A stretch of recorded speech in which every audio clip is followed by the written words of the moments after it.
how long your video's been going on for. I can minimize this and I can actually start like playing around with my screen. I just took out my script really quick, but if I move that around, just start moving random things around. Of course, ideally you wouldn't be doing this in your video. You'd probably be playing a game or recording a presentation or something along those lines. So as you can see, I did move a bunch of things around. So if I was to go here, hit stop recording, and then I can go ahead and close out of OBS because I really don't need it anymore. If I look for my new folder that I made for my videos to get saved to, I can click that and I can double click on this, and I'm going to stop talking just so we can hear what I'm saying in the video.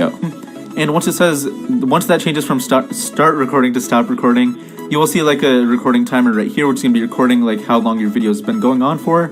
I can minimize this quick, but if I move that around, just start moving random things around. Of course, ideally you wouldn't be doing this in your... So awesome. Anyways, guys, that's pretty much it for the video. Please hit that like button if you guys did enjoy, and don't forget to subscribe if it did help you at all with your recording. Also, let me know what other tutorials you guys do want to see on my channel by commenting below or sending me a tweet. But other than that, I hope you guys did enjoy the video, and I'll see you guys in my next one. Peace.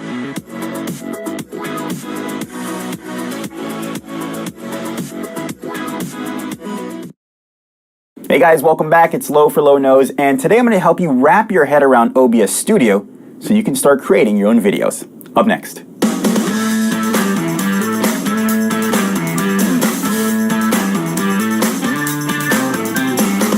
Okay, so right now we're just going to look at some basic features and options of OBS Studio so you can get up and running and start creating your videos right away. I will have some more in-depth videos on my channel, but until then, right now we're just going to focus on capturing your display, capturing the audio from your display, and recording a mic source to all of that as well. That can be used for maybe tutorial videos, such as how to do something like what I'm doing now, or maybe capturing your gameplay and capturing the audio and your voice at the same time. All right, so first things first.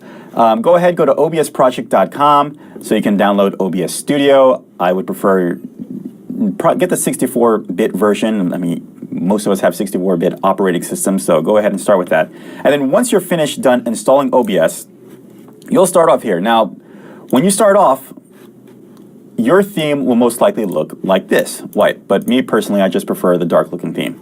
All right, so let's take a look here. What do we have here? We have our scenes, our sources, we have our mic setup, and our desktop audio. Okay, so first things first, let's go to settings. From settings, we'll go to general, and if you like, you can switch it to dark. Me, I totally prefer dark. Okay, and we'll take a brief look at the encoding or recording options for your videos. We're not going to get too into depth into that right now. I'll have some future videos with that. So right now, let's leave our output mode on simple. Okay, and we'll go straight to recording and choose the recording path where you want your videos to go. Okay, I like to put all my recordings on my scratch disk. I like to just have it just go there straight in root. Recording quality, do we want it same as the stream? Probably not. Right now, by default is 2500. That's 2 megabytes. I'm sorry, 2.5 megabytes. That's not a lot. You know, it's great for streaming, but not really good enough for recording.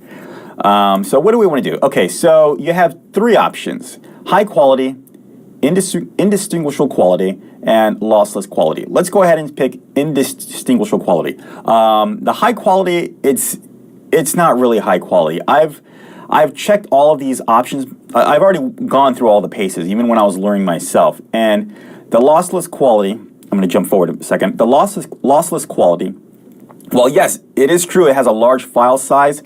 It really doesn't give you like that true one-to-one look where you can't tell the difference between your desktop and what your recording is. So it's in my opinion, it's not really worth it, especially if what you're recording is just going to go straight to like maybe a little phone or a monitor or a tablet. So for now, let's stick with indistinguishable. I can't say that word. Quality. Okay, and that'll give you the right in the middle, not too low quality, not too high quality, just right in the middle. Good enough for what we're trying to do, at least good enough for us to start off. Recording format, change this to MP4. Okay, this is the most easiest to work with container as far as using with your software editing programs, and just it's easier on the CPU to just kind of handle it. If you put like a .mov file, .mkv file, these are harder for the CPU to actually work with when you're trying to edit your video. So let's start with MP4, and also MP4. It's a favorite of YouTube, even though YouTube takes plenty of different codecs to upload. All right, encoder software. If you feel you have a weak CPU, then you would want to pick this the low CPU usage preset, but increase the file size. I have a NVIDIA card, so I would choose this if I wanted to stay with the simple. But for now, for default, let's just go with software. If you really feel you really have a cheap, slow computer, like maybe like an i3 or something, an old, was it AMD? You know, the other side, Team Red. Then go ahead, you can pick this one. But it's not going to make a difference as far as the quality. It's just going to make a difference on how hard you're making your computer work and leaving available resources for other tasks. All right, so we'll pick 64 encoder, and if you can see right now, we're not dealing with any kind of bitrate options. We're just getting right into there. Okay, so review. Output mode simple. Recording path. Pick your recording path. Pick the middle one. Indistinguishable. Recording format MP4. Encoder software X264. All right. For audio, depending if you're matching this up with your camcorder, or like a video source. Anything for video, me personally, I like to have it 48 hertz. It just makes it easier syncing up the audio, and to make it simple, 44-100 is CD quality, 48-100 is DVD quality used for video. So if you're doing that, I would suggest using 48 hertz. Yeah, it takes up a little more space. It's just audio, it's just a little space, but it just makes things a lot easier in my personal experiences. Okay, and these options you can actually adjust from here as well, but for now, we will tackle that in a future episode. Okay, let's go to video. Okay, so right now, this is what the base canvas resolution. This is what your actual computer is displaying at. My monitor, I have a 2K monitor, so by default, it displays at 25600 by 1440. That's 2K resolution. When I do my recordings, what do I want the output resolution file to be? Well, for all my videos, I like to have it 1920 by 1080. It's all up to you. The higher the resolution is, the harder your computer will work. And you can see right here on the bottom where it says CPU, it'll give you an understanding of how hard your computer is working to do the encoding and just kind of basically put the entire OBS project together. Okay, downscale filter. Again, this all depends on your computer. If you feel like you have a strong enough computer, you can mess with these samples. Me personally, I have like a Intel 5280, I think. Yeah, and easy to look at. Worst, medium, best. If you have the hardware to use it, then pick the best one. Common FPS values. This is where if you want to record your videos at 30 frames per second or 60 frames per second. So keep this in mind. This is a really popular feature or option of OBS because a lot of people like to record their videos in 60 frames per second. For now, we'll just start off with 30 frames per second because we're going to record at 30 frames per second. And hotkeys, we'll cover that later. And advanced, you can leave all of this by default because we're just jumping straight into it. Okay, so we've got those basic recording options or encoding options of our video out of the way. Let's actually create something to do.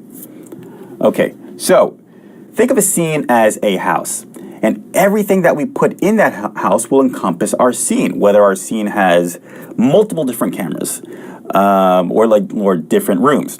So let's just say, let's add our source. Let's add a room to it. And for this video, we're going to focus on just capturing our display. So we will do a display capture, create new, and we're going to call this our first display. We will call it desktop. Okay, I'm sorry. Let's call it my desktop. Okay, boom. All right, here we go. So this is the actual desktop we are looking at. Now, from this point here, you're basically ready to go. Anything that shows up on your desktop will be recorded here. So if I press on my Internet Explorer, I'm recording my Internet Explorer. Okay, and let's just say, do I have a video game? All right, Bejeweled. Okay. Okay, so now right here, Bejeweled is in window mode, right? But because it's recorded on the desktop, it's recording right there. So if you want, you can just, like, you can blow it up and now it's recording just like that. For working with me. Okay. All right, Ed, what if you want to record like an actual video game? Okay, well, let's...